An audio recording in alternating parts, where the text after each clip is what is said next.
Okay, before starting, I want to explain why do we do so many stuff. Okay, so the first thing just now we do the first video, I mean the general equation video, is to actually derive a general equation so that we can, when we sub in our natural frequency and our damping factor, we can actually, okay, our natural frequency and our damping factor, our damping ratio, we can actually solve for our x. Okay, this is an equation. Okay, this equation bracket in red. Okay, this equation is it describes the displacement of x. Okay, the displacement of the x itself. Okay, the displacement of the x, and therefore in this scenario, I mean in this video, okay, this subsequent videos, the following videos will talk about what if we sub in a certain amount of damping ratio, what will cause the displacement of x to change. Okay, we want to determine what are the conditions that x will take. Okay, and therefore let's start, and let's come to here. So imagine we sub in the damping ratio equals to 1.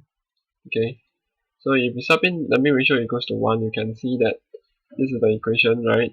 Okay, if hopefully my handwriting is not that bad, although it's really that bad. If you sub in equals to 1, the whole thing will become 0, right? This whole thing will become 0, and this will become 0, right? Because this is a damping ratio, this is a damping ratio. And then the plus, this one becomes 0, this one becomes 1 minus omega. Okay, sorry. Then when become minus omega, and this one becomes 0. So everything will become um minus omega t. Okay. So therefore we have minus omega t, A minus omega t. And then for B also the same thing is BE minus omega t also. And therefore we have A plus B and then E minus omega t. Hope you get this clear. Okay, when you it's just subbing in and then you realize it's very easy. You just sub it in and then you use this generation. This general equation is very important. I don't think it's provided. So if happen they ask you to derive and then tell you to describe, I think you sell out lah. So you better go and remember how to derive this piece of shit. Anyway, yeah, you just derive already, and then you get A plus B equals to this, and then now you sub in A plus B is equals to C. Okay, so C is equals to A plus B. Okay, C is equals to A plus B. And then now you use this equation and you sub back into your second order general equation, because now you already got x already ma. You know that the displacement x can be described using this formula, right? Okay. So therefore sorry. So therefore you take this CE minus omega t, and then you differentiate one time, you get this one, you differentiate second time, you get this one. And then you take this whole thing, you sub in back to your general equation. Okay, it comes from here, I just crop only. Okay, the linear second order differential equations.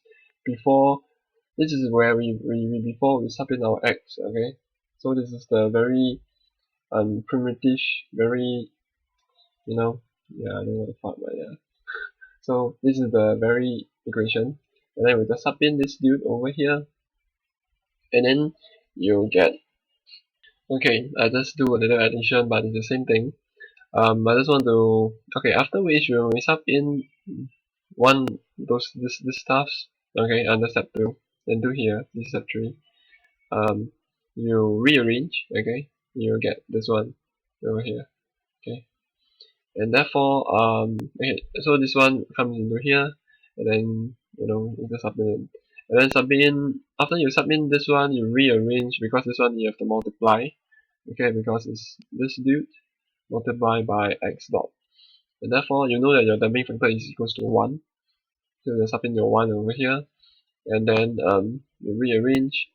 Eventually you know that this one becomes to 0, this one becomes to 0 equals to 0, and therefore you have no solution, because you have only one arbitrary constant. Okay, if let's say our damping coefficient, let's say we leave it, so therefore if we leave it like that, okay, if we happen that we say that we leave it like that, okay, this one cancel out, and therefore we have this equation saying that is equals to 0, and therefore the damping ratio is equals to 0, which is also don't know what the fuck, right?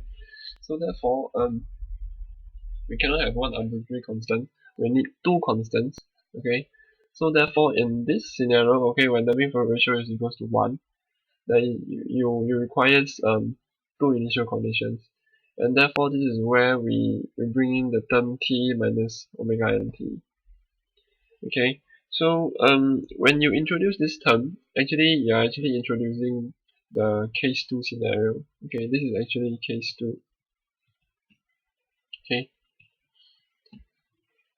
so apparently because when you solve for x already, when you solve for x, it's pretty much tough to solve, and therefore you're actually bringing in case 2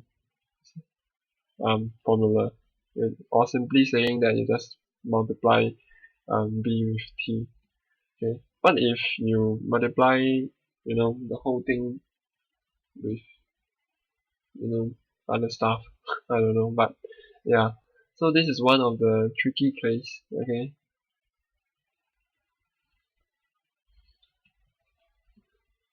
Okay, so yeah, this is one of the tricky case that you have to bring in bt into here, and therefore your graph itself will actually look like this. Okay, first is zoom, and then you start to go down. So your graph is somewhat like that, and or perhaps, okay, sorry, perhaps because when you release, it start to go down.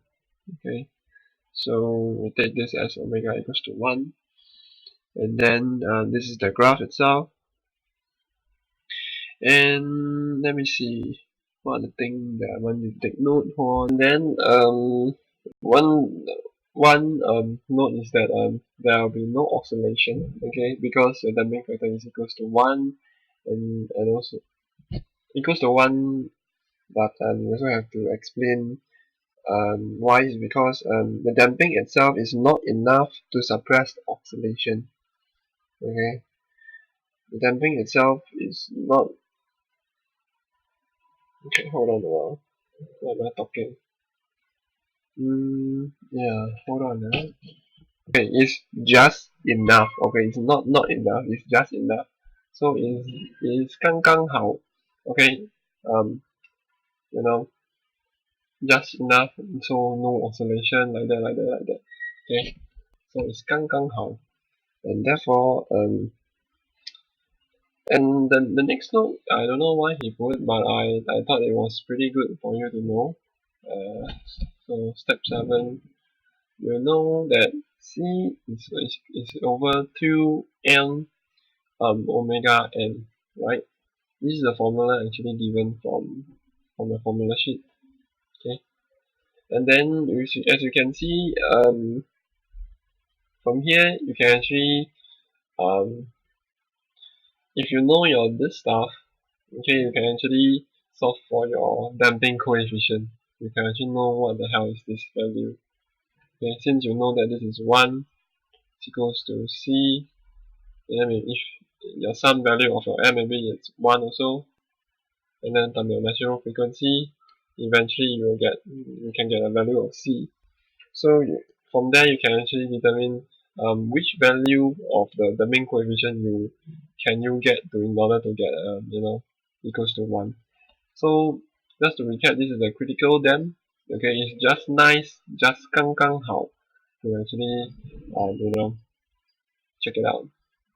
So yeah, just to summarize again, when the first thing you need to do is to sub in your damping factor, sub in your damping factor into general equation, and then after you sub it in, you rearrange, and you can eventually solve for um your whatever value that is.